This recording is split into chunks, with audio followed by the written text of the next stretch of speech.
I could feel the familiar burn in my chest as I stood before the floor-to-ceiling windows of my corner office, watching the Los Angeles skyline stretch endlessly beneath the late afternoon sun. 23 years. 23 years since my father, Victor Torres, slammed the door in my face and told me I was dead to him, that I was a disgrace who would amount to nothing more than another teen mother statistic rotting in poverty. The irony wasn't lost on me as I adjusted the lapels of my tailored Armani blazer, the same deep navy that once made me feel invisible, now commanding respect in every boardroom I entered. Torres Property Group had grown from a single rental unit I managed while pregnant and desperate into a multi-million-dollar empire specializing in affordable housing development. My name, our name, had become synonymous with ethical business practices and community investment. Everything Victor's flashy real estate empire had never been. Before we jump back in, tell us where you're tuning in from. And if this story touches you, make sure you're subscribed, because tomorrow I've saved something extra special for you. Mom, you're doing that thing again where you stare into space and look like you're planning someone's funeral, Mateo said from the doorway, his lanky 17-year-old frame leaning against the mahogany frame with that knowing smirk that reminded me so painfully of myself at his age. I turned away from the window, forcing my lips into a smile that never quite reached my eyes when thoughts of Victor crept in. Just thinking about the Henderson project. The city council meeting is next week. Mateo's dark eyes, so much like mine, thankfully nothing like Diego's, narrowed with that unsettling perceptiveness that had been his gift and curse since childhood. Bull, you get that look when you're thinking about Grandpa Victor, the same look you had when Mrs. Rodriguez asked why he wasn't at my graduation. The mention of my father's name sent that familiar spike of rage through my nervous system, the same cocktail of fury and pain that had fueled every late night of studying, every double shift at those soul-crushing jobs, every moment I'd clawed my way from nothing to everything. Mateo. I know, we don't talk about him. He pushed off from the doorframe and walked over to my desk, absently straightening the framed photo of us from his 16th birthday. Maybe we should. Maybe it would help you stop looking like you're carrying around a 20-pound weight in your chest. Before I could respond, Sofia Delgado knocked on the already open door, her expression tight with the kind of controlled excitement that meant very good news or very bad news. As my business partner and closest friend for the past 8 years, Sofia had learned to read the emotional weather patterns that govern my moods, especially when they involved family. Bella, you need to see this. She held up her tablet, fingers already swiping to pull up what looked like a legal document. Lucas just sent this over. Victor Torres filed for Chapter 11 bankruptcy this morning. The world seemed to tilt sideways for a moment, my breath catching in my throat as the words sunk in. Victor Torres. Bankrupt. The man who had built his entire identity around wealth and power and appearances, reduced to begging the courts for protection from his creditors? Are you okay? Mateo was beside me in an instant, his hand on my elbow as I sank into my leather desk chair. Mom, you look like you've seen a ghost. Not a ghost, I whispered, my voice barely audible as I reached for Sofia's tablet with trembling fingers. A reckoning. The filing was extensive, detailing years of fraudulent business practices, inflated asset valuations, and what appeared to be systematic embezzlement from client escrow accounts.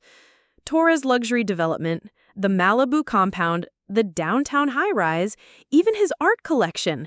Everything's going to auction unless someone steps in with cash offers before the foreclosure dates. Bella, Sofia said carefully, settling into the chair across from my desk with the cautious movements of someone approaching a wounded animal. Lucas also mentioned that most of Victor's assets are going into foreclosure. The company, the properties, even his personal holdings. I looked up from the tablet, meeting her concerned gaze. Sofia knew the whole story. She was one of the few people who did. She'd held me through panic attacks when Forbes featured Victor on their cover 3 years ago, calling him a visionary developer reshaping California's luxury market. She'd watched me build walls around the part of my heart that still ached for the father who had abandoned me, and she'd never once suggested I should forgive him. "What are you thinking?" she asked softly. What was I thinking? I was thinking about the 19-year-old girl who had stood on Victor's doorstep with a positive pregnancy test and hope that blood meant something. I was thinking about sleeping on Elena's couch with morning sickness while Victor expanded his empire with money that should have been my mother's. I was thinking about every night I'd worked until my hands bled, every sacrifice I'd made, every moment I'd wondered if he ever thought about me. "I'm thinking," I said slowly, my voice gaining strength with each word, "that sometimes the universe has a sense of humor." Mateo was watching me with those two old eyes, the same expression he'd worn at 12 when he asked why his grandfather had never met him, why we never talked about my side of the family, beyond Aunt Elena. "Mom, whatever you're planning, maybe think about whether it's worth it. Revenge has a way of eating people alive." Out of the mouths of Dabes, my brilliant, compassionate son who had never let the circumstances of his birth define him, who had grown up watching me channel pain into purpose, could see exactly where my thoughts were heading. "It's not about revenge," I lied smoothly, already calculating. "It's about opportunity." 3 days later, I sat across from Lucas Navarro in his downtown law office, surrounded by towers of bankruptcy documents that painted a picture of spectacular financial collapse. Lucas specialized in corporate restructuring, and his reputation for discretion had made him the go-to attorney for high-net-worth individuals who preferred to handle their disasters quietly. "The preliminary asset list is extensive," Lucas said, sliding a thick folder across his glass desk. "Torres luxury development, the Malibu compound, the downtown high-rise, even his art collection. Everything's going to auction unless someone steps in with cash offers before the foreclosure dates." I flipped through the documents with the same methodical attention I brought to every business deal, but my pulse was racing with possibilities I hadn't allowed myself to consider in over 2 decades.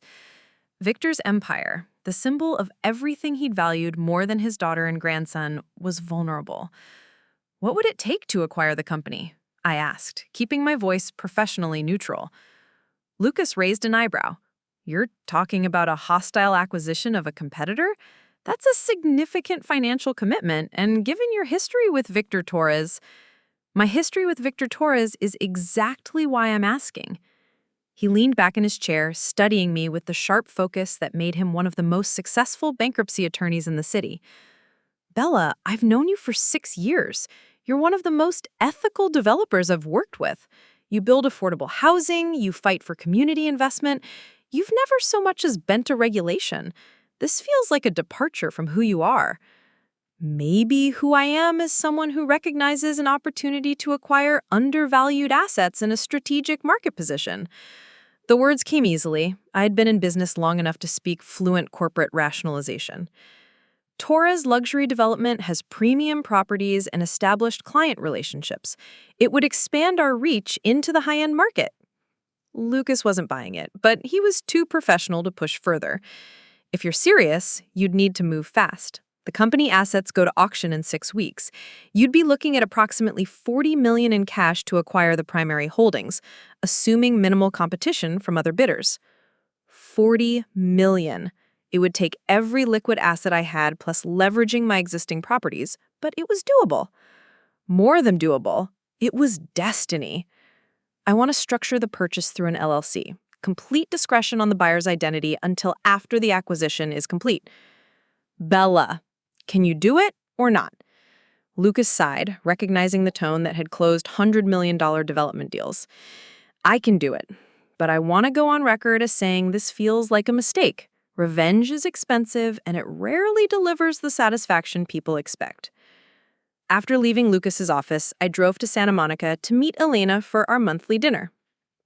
My aunt had been more than family to me. She'd been salvation when I had nowhere else to turn, and she'd remained my moral compass through every major decision of my adult life.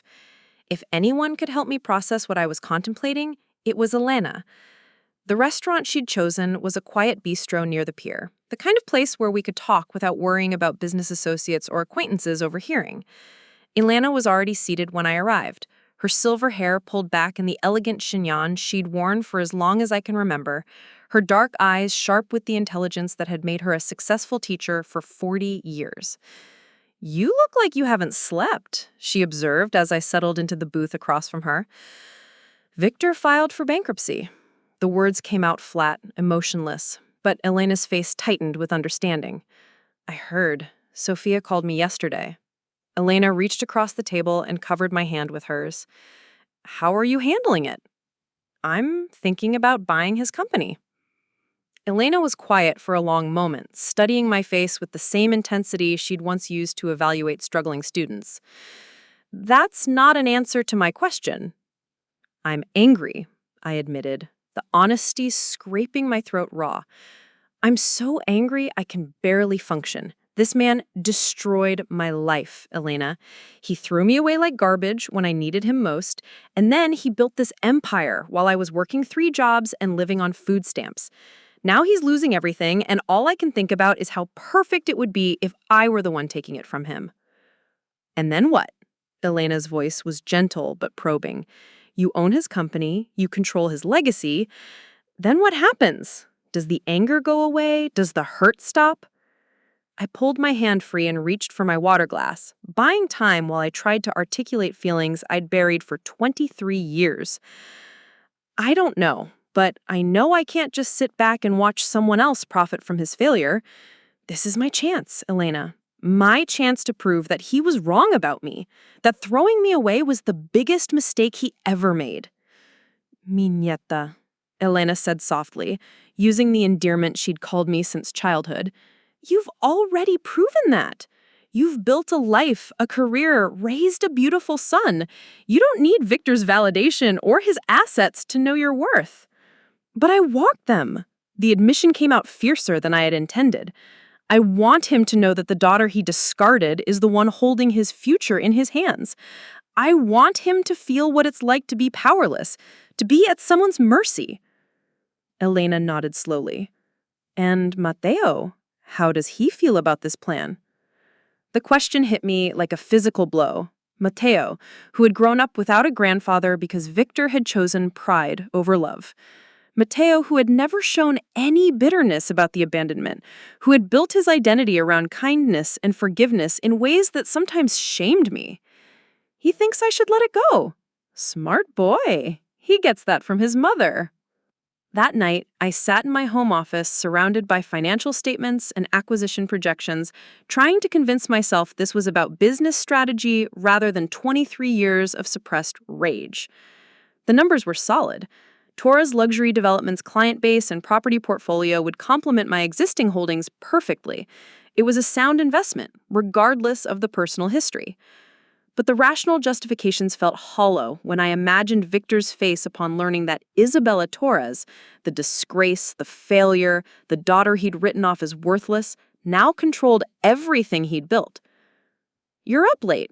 Mateo appeared in the doorway, wearing basketball shorts and a UCLA t-shirt, hair tousled from sleep. "It's almost 2 in the morning." "Couldn't sleep. Come here." He patted over and settled into the chair beside my desk, long legs folding up like a grasshopper's.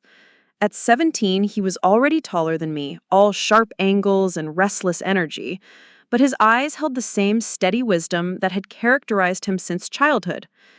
"So you're really going to do this?" he said, glancing at the papers scattered across my desk. "Buy Grandpa Victor's company." "I'm considering it. It's a good business opportunity." Mateo gave me the look, the one that said he could see straight through every defensive wall I'd constructed. "Mom, do you remember when I was 8 and Tommy Martinez kept picking on me at school? How you told me that the best revenge was living well, that success was the only response that mattered?" I did remember. Tommy Martinez, whose father owned a chain of auto repair shops and who had delighted in telling Mateo that his mother was just a secretary who got knocked up. I'd wanted to drive to that school and have words with both Tommy and his smug father, but instead, I'd taught my son to walk away with dignity. "This is different," I said weakly. "Is it?" Mateo leaned forward, elbows on his knees. Because it looks like you're about to spend $40 million to prove a point to a man who hasn't been part of our lives for 17 years. And the only reason I can think of for spending that much money on proving a point is if the point matters more than it should. He hurt me, Mateo. He hurt us. When I needed him most, I know. His voice was soft but firm. I know he hurt you. I know he missed out on knowing me, on being part of our family. But buying his company won't change any of that. It won't make him suddenly become the father you needed, and it won't erase the pain of growing up without him. I stared at my son, this remarkable young man who had somehow developed more emotional intelligence at 17 than I'd managed in 42 years. Then what would you have me do? Just let it go? Pretend it doesn't matter? I'd have you remember that we already won. Mateo reached over and picked up the framed photo from my desk, the two of us at his high school graduation, both of us grinning with pride and possibility. Look at what you built. Look at the life you gave us. You don't need his permission to be successful, Mom. You already are. The next morning brought a call that changed everything. Elena's voice was tight with an emotion I rarely heard from her. Fear. Bella, I need you to come over, now. I found something in your mother's things, something I should have shown you years ago. Elena's house in Pasadena was the same modest craftsman where she'd raised her own children, where I'd spent countless afternoons as a girl listening to stories about my mother's childhood. But today, the familiar surroundings felt charged with tension as Elena led me to her dining room table where several manila folders were spread across the polished wood surface.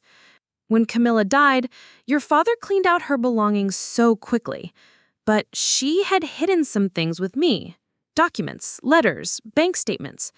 I thought they were just sentimental items, but after hearing about Victor's bankruptcy, I started looking through them more carefully. She handed me a bank statement dated 3 months before my mother's death. The account was in Camilla Torres' name, but the signature on the withdrawal slip was clearly Victor's. $50,000 transferred to an account I didn't recognize. There are dozens of these, Elena continued, opening folder after folder.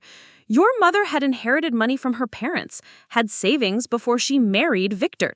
But look at these transfers, all signed by him, all moved to accounts she had no access to.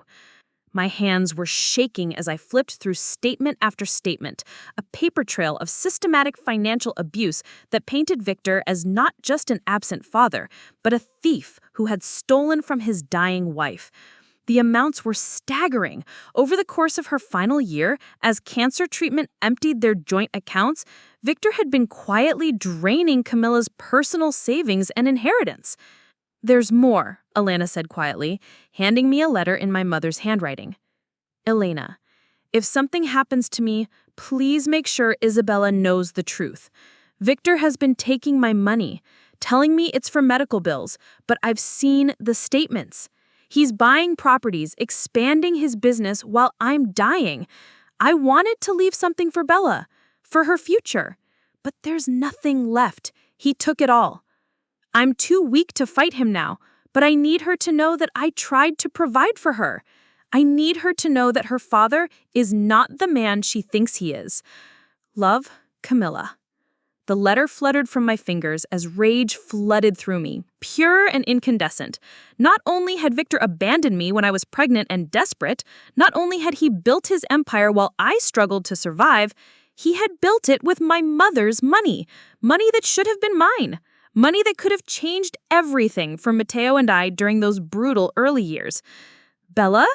Elena's voice seemed to come from very far away. Sweetheart, you need to breathe. But I couldn't breathe. I could barely see through the red haze of fury that had descended over me. This wasn't just about a father who had chosen his reputation over his daughter. This was about theft, about betrayal that went deeper than abandonment and into the realm of criminal fraud. I'm going to destroy him, I whispered, my voice barely human. I'm going to take everything he has left, and then I'm going to make sure the whole world knows what kind of man Victor Torres really is. Elena reached for my hand, but I pulled away, already standing and gathering the documents with methodical precision. This changes everything, I continued, my business mind kicking into overdrive, even as my heart pounded with righteous fury. This isn't revenge anymore. This is justice. The acquisition moved with surgical precision, each step calculated to maintain the illusion that Isabella Torres had nothing to do with Victor's downfall. Lucas had established Mountain View Holdings LLC as the purchasing entity, with layers of legal protection that would keep my identity hidden until the moment I chose to reveal it. The irony of the name wasn't lost on me. From my mountain of success, I could see everything Victor was about to lose. I stood at my office window, watching the morning traffic snake through downtown Los Angeles while calculating the scope of my new empire. $42 million. It had taken every liquid asset I possessed, plus leveraging my existing properties to their limits, but Victor's company was mine. His legacy, his reputation, his very identity as a real estate mogul, all of it now belonged to the daughter he had discarded. When will he be notified about the new ownership? I asked, my finger tracing patterns on the glass as I imagined his reaction. The transition meeting is scheduled for tomorrow afternoon at 2. Standard procedure requires the former owner to meet with new management to discuss ongoing projects and client relationships. Tomorrow. After 23 years, I would finally face Victor Torres again, but this time as his superior, his judge, the person who controlled his professional survival. The thought sent adrenaline coursing through my veins like liquid fire. "Bella?" Sophia's voice interrupted my reverie. She was standing in my doorway with coffee and the careful expression she wore when she was about to challenge one of my decisions. "We need to talk."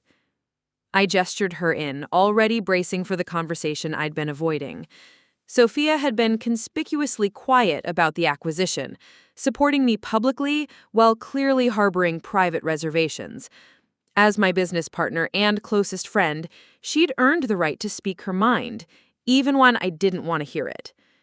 "You mortgaged everything," she said without preamble, settling into the chair across from my desk. "The Highland development, the Westside projects, even your personal residence.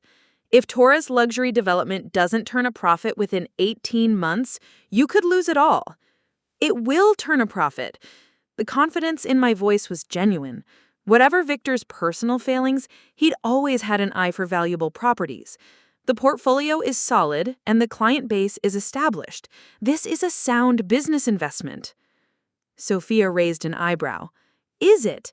Because from where I'm sitting, it looks like you spent $42 million to buy yourself a front row seat to your father's humiliation." The bluntness hit me like a slap, but I forced myself to maintain composure. My motivations don't change the financial fundamentals. Your motivations are the only thing that matters here. Sophia leaned forward, her dark eyes intense with the kind of focused concern that had made her invaluable during my darkest moments. "Bella, I've watched you build this company from nothing. You've never made a decision based on emotion, never let personal feelings cloud your business judgment. But this is different." "This is justice," I echoed, the words that had become my mantra since discovering my mother's documents. Victor didn't just abandon me, he stole from my mother while she was dying. He built his empire with money that should have been mine, money that could have changed everything for Mateo and me. "And now you own his empire. You've won, Bella. But winning and destroying someone are two different things, and I'm worried about which one you're really after." Before I could respond, my assistant's voice came through the intercom. "Miss Torres, your son is here to see you." Mateo appeared in the doorway moments later, still wearing his school clothes, but carrying the laptop bag that meant he'd come straight from his advanced placement computer science class. At 17, he had the kind of natural technological intuition that made him invaluable for research projects, and the expression on his face suggested he'd been doing exactly that. "Mom, we need to talk." He glanced at Sophia. "Privately." Sophia stood immediately, recognizing the family dynamics at play. I'll be in my office when you're ready to continue this conversation, she said pointedly, before leaving us alone. Matteo set his laptop on my desk and opened it to a web page I recognized immediately. The Los Angeles Business Journal's real estate section. Victor's face stared back at us from a photograph taken during better days. His silver hair perfectly styled, his smile radiating the confidence of a man who believed himself untouchable. I've been researching Grandpa Victor, not just the bankruptcy stuff, but his whole career. Mom, this guy isn't just a failed businessman, he's a criminal. I moved around the desk to stand beside my son, reading over his shoulder as he scrolled through articles detailing a pattern of fraudulent practices that stretched back decades. Inflated property valuations, phantom development projects, client funds diverted to personal use. Victor's empire hadn't just collapsed due to bad luck or market conditions. It had been built on systematic fraud from the very beginning. Look at this, Matteo continued, clicking to another tab. 3 years ago, he took deposits for a luxury condo project in Malibu that was never built. The buyers lost everything when the company claimed the project was canceled due to environmental concerns, but the environmental reports were fabricated. My hands were shaking as I read testimonial after testimonial from investors who had trusted Victor with their life savings, only to watch their money disappear into his web of shell companies and fraudulent schemes. Elderly couples who had lost their retirement funds, young families who had invested their children's college money, dozens of people whose lives had been destroyed by Victor's greed.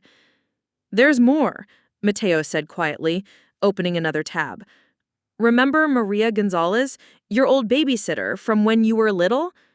I remembered Maria vividly, a kind woman who had worked for our family for years, who had been like a second mother to me until she'd suddenly disappeared when I was 12.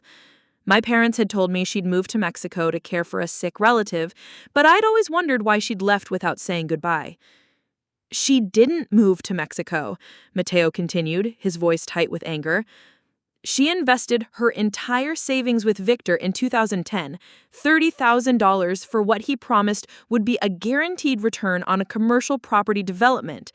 When the project failed and she asked for her money back, he had her deported.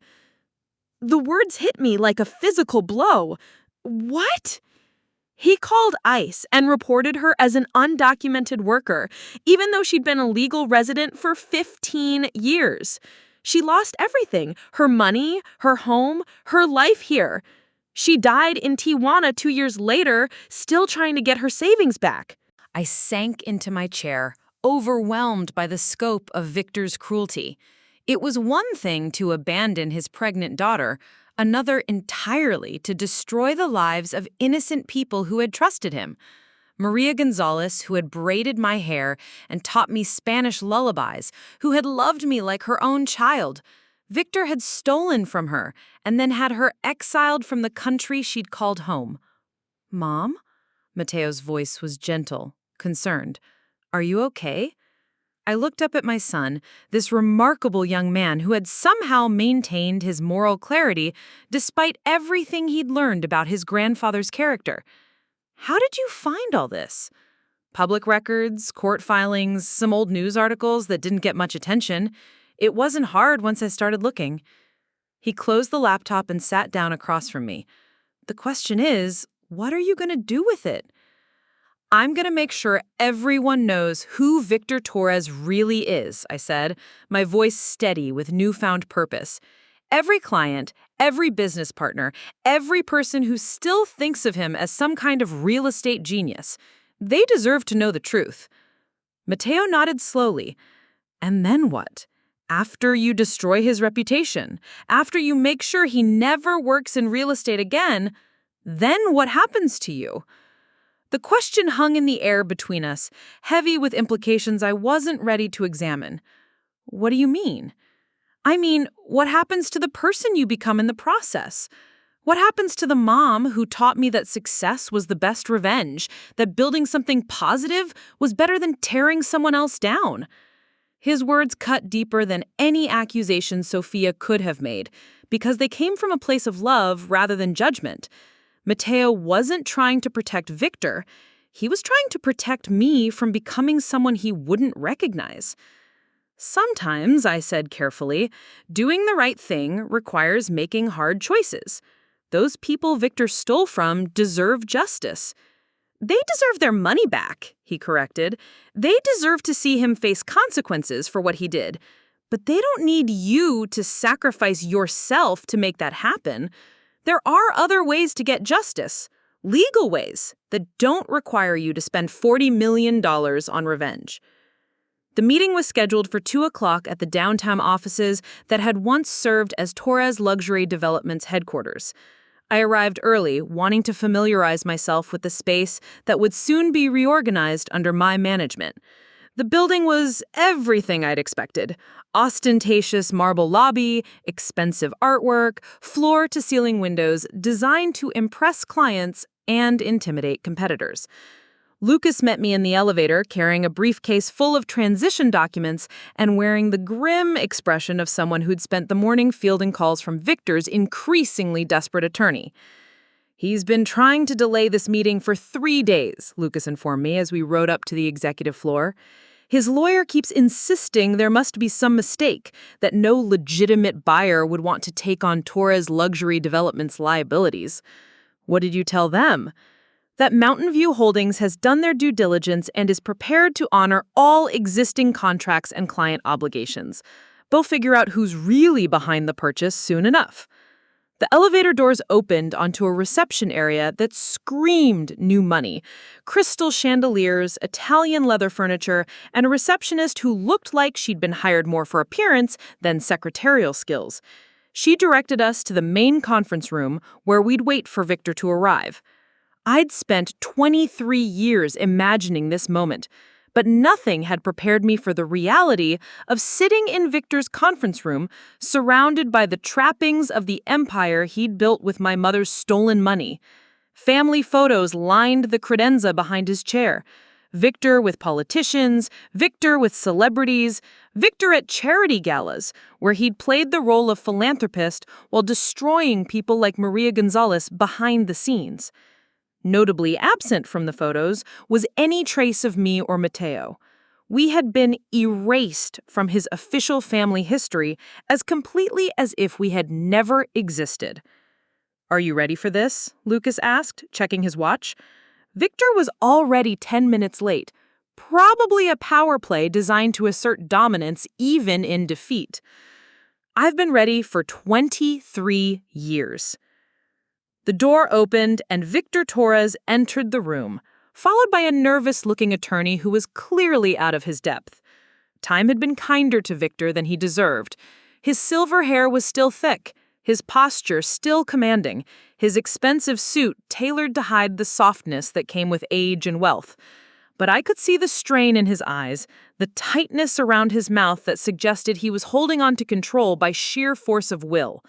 He stopped short when he saw me, his face cycling through confusion, recognition, and finally a carefully controlled mask of professional courtesy. For a moment, I saw a flicker of something that might have been guilt or regret, but it was gone so quickly I might have imagined it. "Isabella." His voice was exactly as I remembered, deep, authoritative, designed to command attention and respect. "You are," I stood slowly, enjoying the way his confident facade faltered as the implications sank in. "I am Mountain View Holdings. Your company belongs to me now, Victor." His attorney leaned over to whisper something urgent in his ear, but Victor waved him away, his eyes never leaving my face. I could see him calculating, trying to understand how the daughter he'd abandoned could have acquired the resources to buy his empire. "This is impossible," he said. "You're a property manager. You work for other people."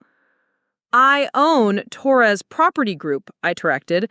$47 million in assets, specializing in affordable housing development. Apparently, while you were building your empire on fraud and stolen money, I was building something real. The words hit their target. Victor's mask slipped completely, revealing the arrogance and contempt that had driven him to discard his pregnant daughter in favor of his precious reputation. Don't lecture me about stolen money.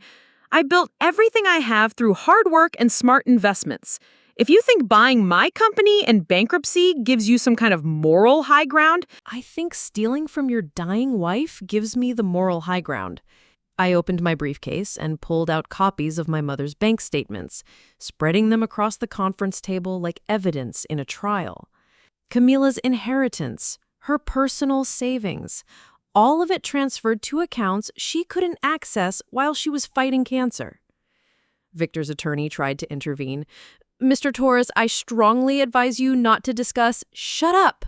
Victor snarled, his attention focused entirely on the documents before him. I watched his face as he recognized his own signatures, his own handwriting on withdrawal slips that had drained my mother's accounts. Those transactions were legitimate. Camila agreed to consolidate our assets for tax purposes.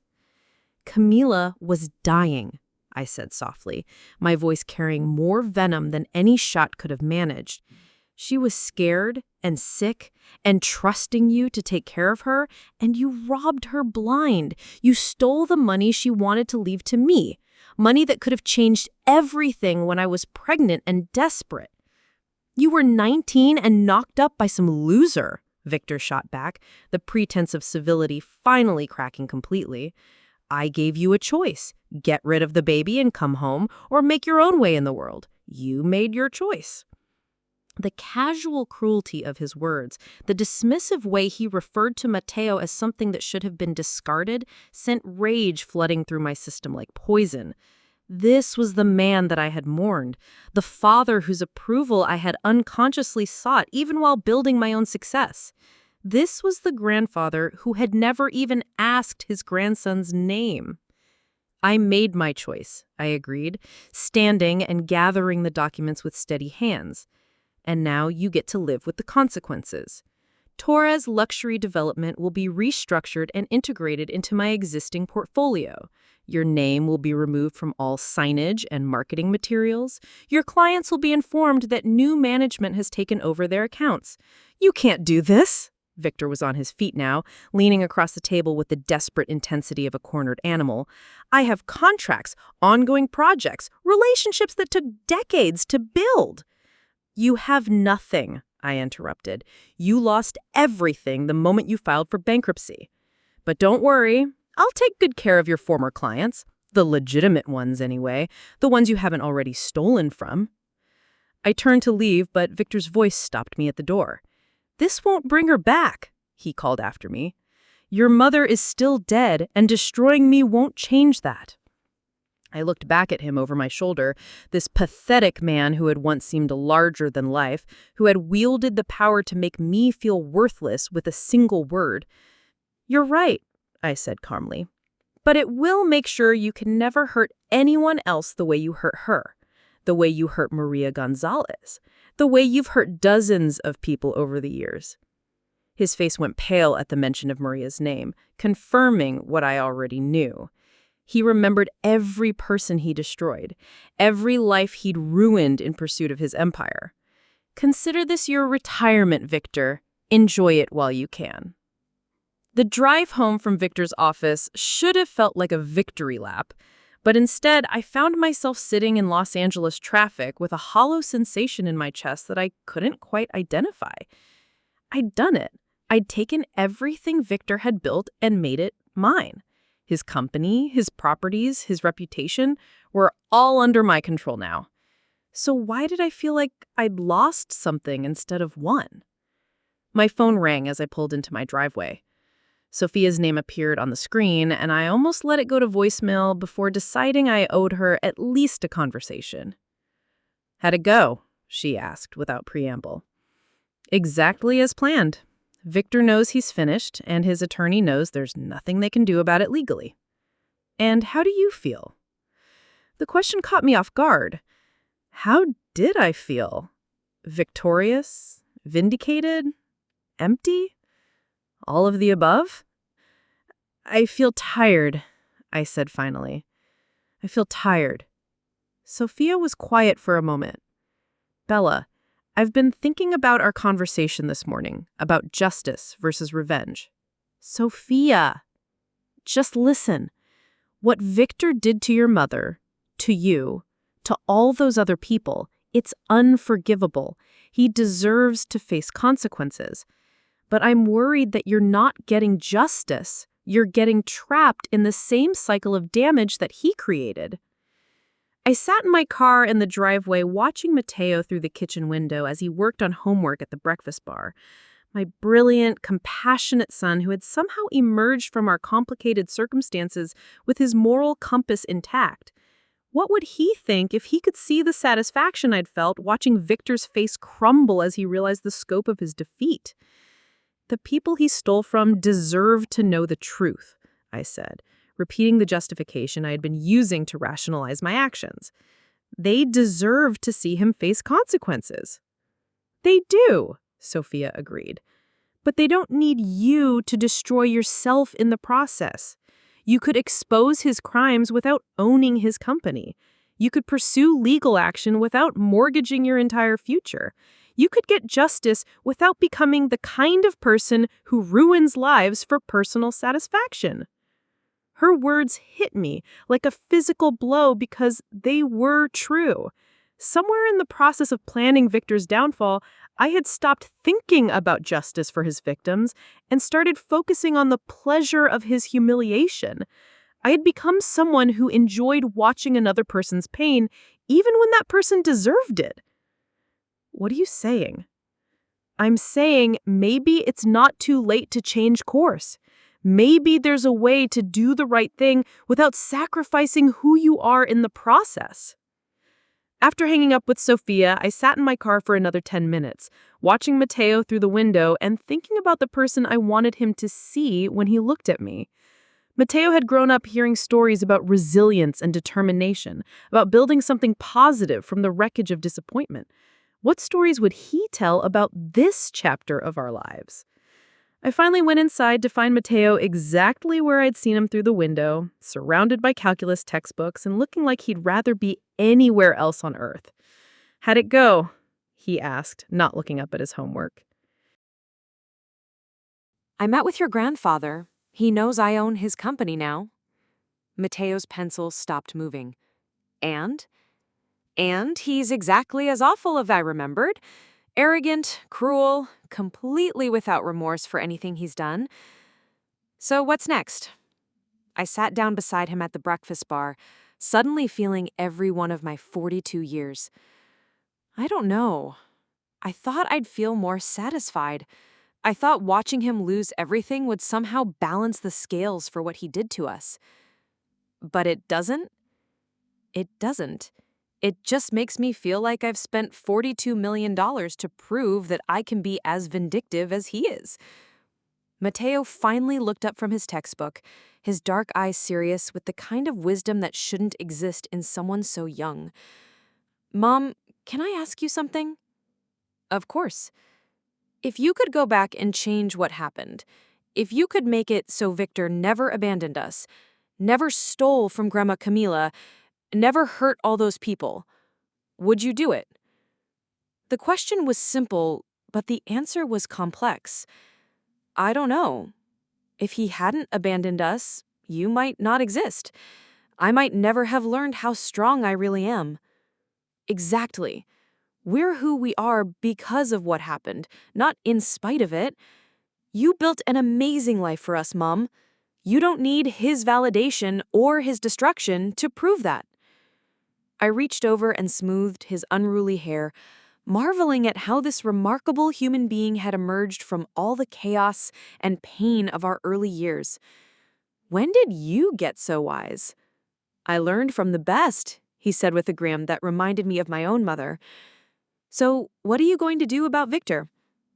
"I'm going to make sure he faces justice," I said, slowly, the words feeling different as I spoke them. "But I'm going to do it the right way. Legal action, criminal charges if possible, making sure his victims get their money back. Not for revenge, but because it's the right thing to do." "And the company?" I thought about Torres Luxury Development, about the $42 million I'd spent to own Victor's legacy.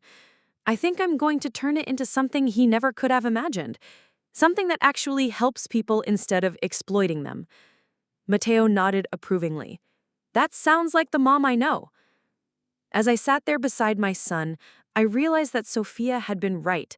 I had been in danger of becoming someone I wouldn't recognize, someone who measured success by another person's destruction rather than by the positive impact I could make. But it wasn't too late to change course, to transform Victor's legacy into something that honored my mother's memory and the values I wanted to pass on to Mateo. The real victory wouldn't be watching Victor suffer. It would be building something better from the ashes of his empire, something that reflected who I really was, rather than who my anger had temporarily made me become. 3 weeks after confronting Victor, I sat across from FBI agent Rebecca Martinez in a sterile federal building conference room, surrounded by boxes of evidence representing years of financial crimes. Mateo's research had uncovered a paper trail law enforcement had been seeking for months.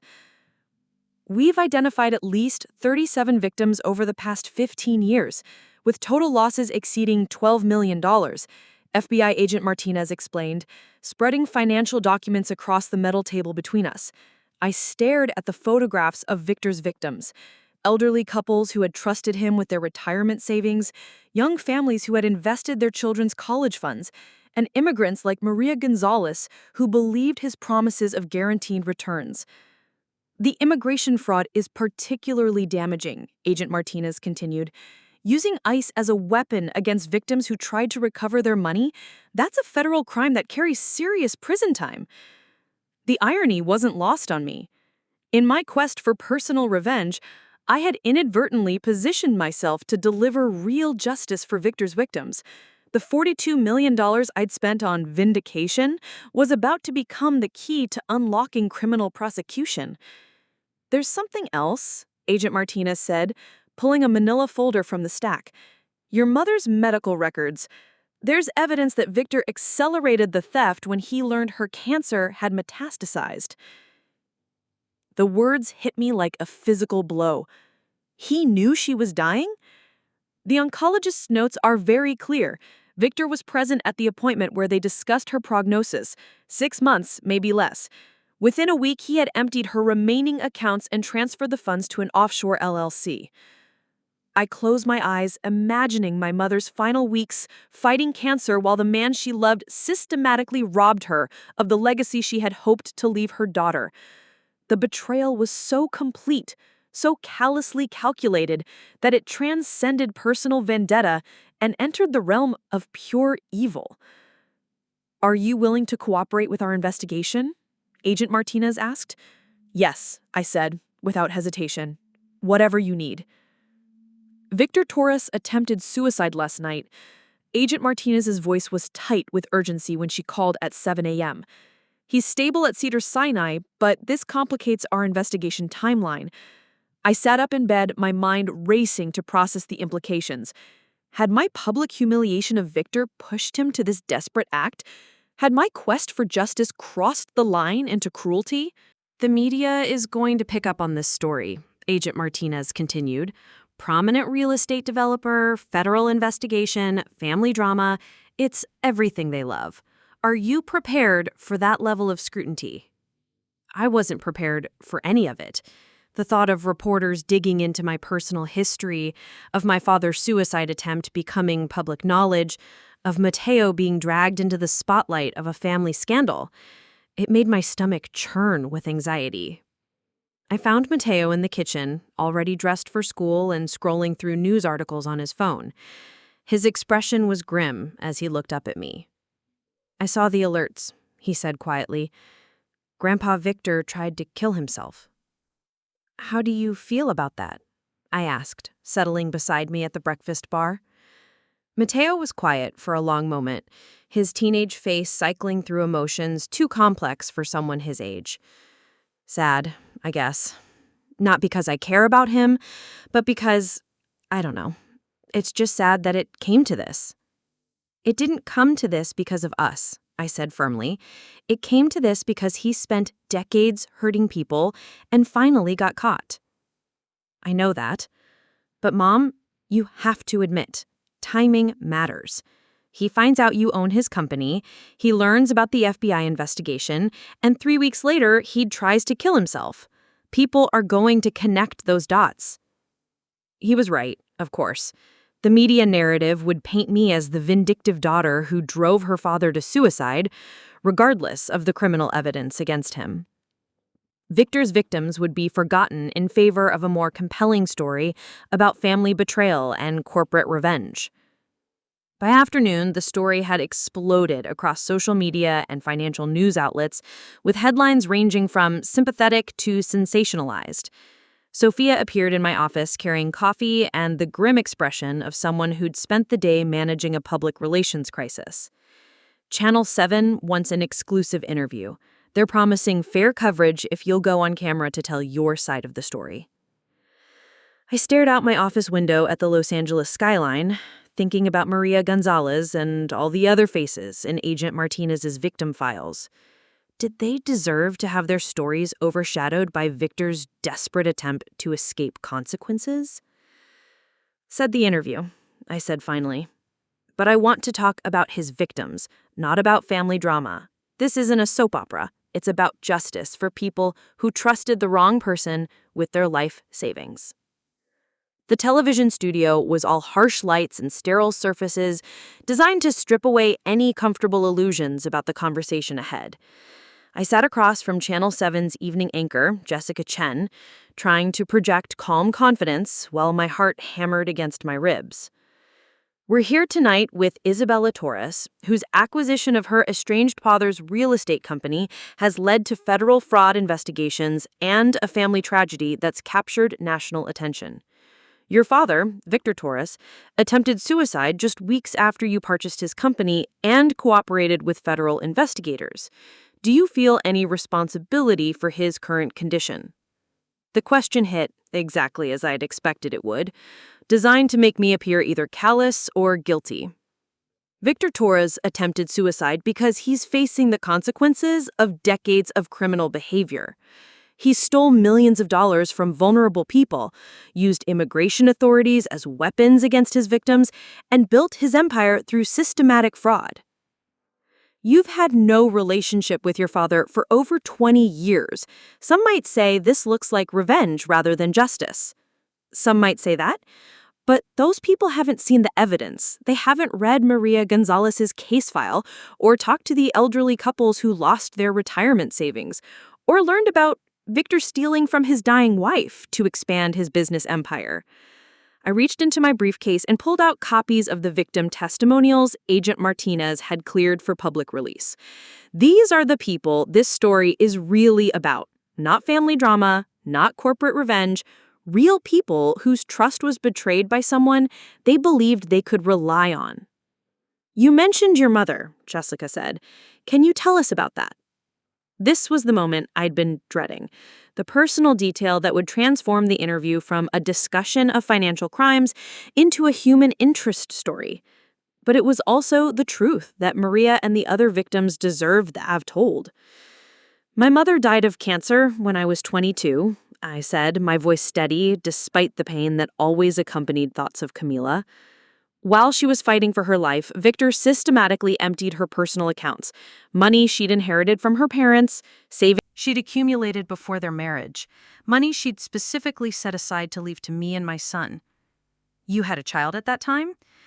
I became pregnant at 19. Victor gave me an ultimatum: terminate the pregnancy and come home, or be disowned completely. I chose my son. I looked directly into the camera, thinking about Mateo watching from home. It was the best decision I ever made. When the cameras stopped rolling, Jessica walked me to the studio exit. Off the record, she said, "Do you think this will bring you closure, getting justice for your father's victims, taking control of his company? Will it heal the wound he left?" It was a question I'd been avoiding, even in my own thoughts. Would justice heal the 19-year-old girl who had been cast out for choosing love over appearances? I don't think anything can heal that wound, I said honestly. But maybe that's okay. Maybe the wound is supposed to remind me of who I don't want to become, what I don't want to value. Maybe it's not about healing. Maybe it's about transformation. As I drove home through downtown Los Angeles, past the gleaming towers that represented the real estate empire Victor had built and I now controlled, I realized that the real victory had nothing to do with Victor's punishment or public vindication. The real victory was the young man waiting for me in the kitchen window, who had grown up knowing he was wanted, who had learned that strength came from building rather than destroying. Victor Torres had spent decades trying to erase us from his story. Now, finally, I understood that we had never needed to be part of his story at all. We had been writing our own story all along, and it was far better than anything he could have imagined. 6 months later, I stood in the conference room of what had once been Torres Luxury Development, now transformed into the Camila Torres Victim Restoration Center. The walls that had once displayed Victor's ego-driven achievements now held photographs of the 37 families we had helped rebuild their lives through the compensation fund. Each smiling face represented a story of restoration, of trust rebuilt from the ashes of betrayal. Agent Martinez sat at the head of the table, her expression satisfied as she delivered the news we had all been waiting for. The jury deliberated for less than 3 hours. Victor Torres was found guilty on all counts: wire fraud, money laundering, immigration fraud, and elder abuse. He's looking at 25 years to life in federal prison. Justice. Finally. But as I looked around the room at the faces of Victor's victims who had gathered to hear the verdict, I realized that the real victory wasn't his punishment. It was their restoration. Maria Gonzalez's daughter, Carmen, had been able to return to the United States with full legal status and had reclaimed her mother's stolen savings, using the money to establish a scholarship fund in Maria's memory. The elderly couples had recovered enough to secure their retirements and rebuild their shattered trust in financial institutions. The young families could afford their children's education again, their dreams restored along with their savings. "What happens now?" asked Mrs. Patterson, an 83-year-old woman who had lost her late husband's pension to one of Victor's fraudulent investment schemes. Her voice was stronger now than when I'd first met her 6 months ago. Desperation had been replaced by hope, victimhood by empowerment. "Now we continue the work," I said, gesturing to the architectural plans spread across the table. The Camila Torres Center will become a permanent resource for victims of financial fraud, providing legal assistance, counseling services, and recovery support. Your stories have become the foundation for protecting others from what you endured.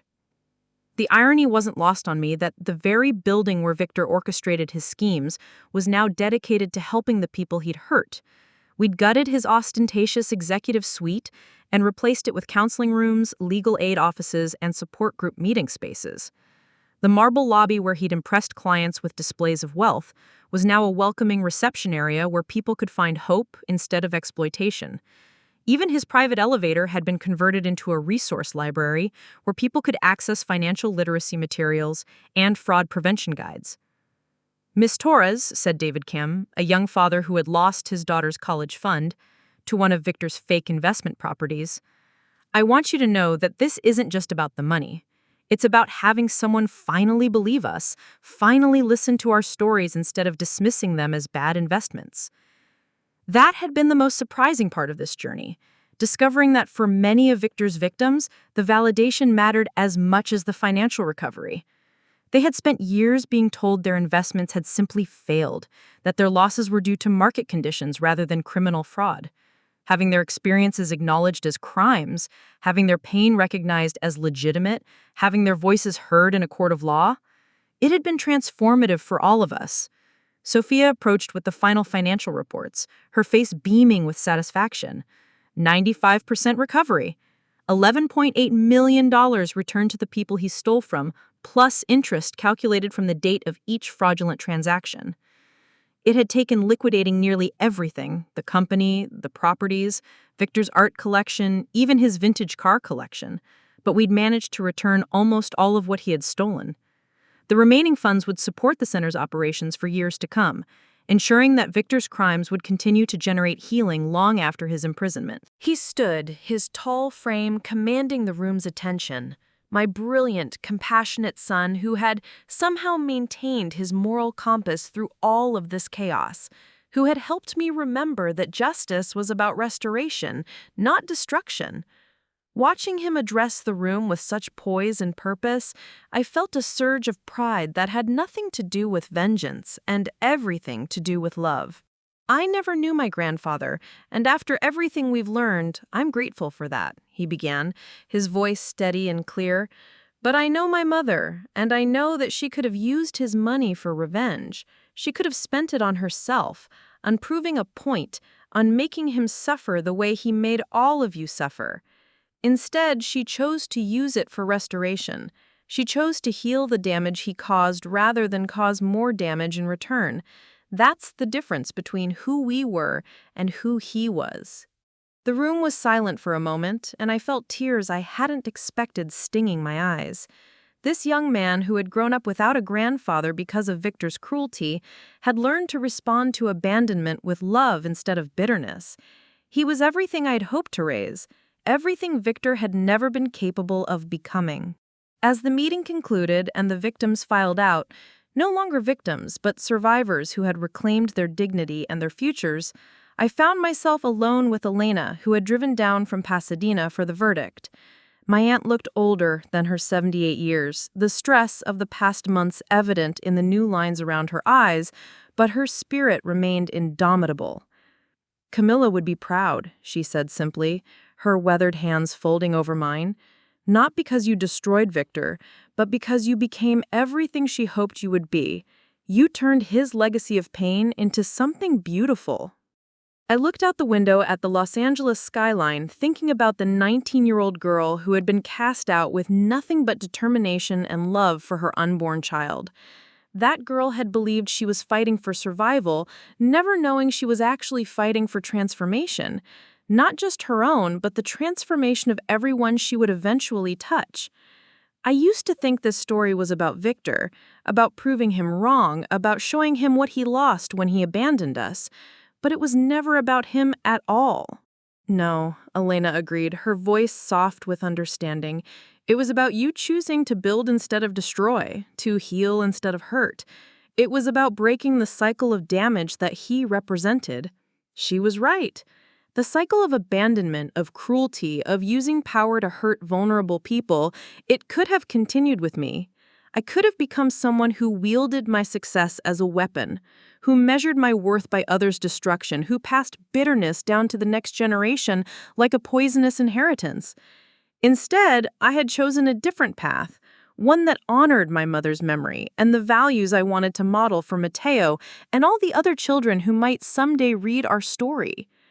The final piece of paperwork sat on my desk, the deed transferring ownership of Victor's Malibu compound to a nonprofit organization that provided transitional housing for homeless families.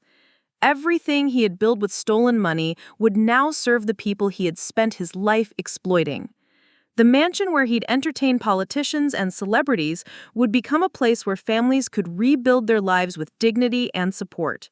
I signed my name with the same steady hand that had once signed my first rental agreement while pregnant and terrified, the same hand that had built an empire through honest work and ethical business practices, the same hand that had transformed Victor's legacy from destruction into hope.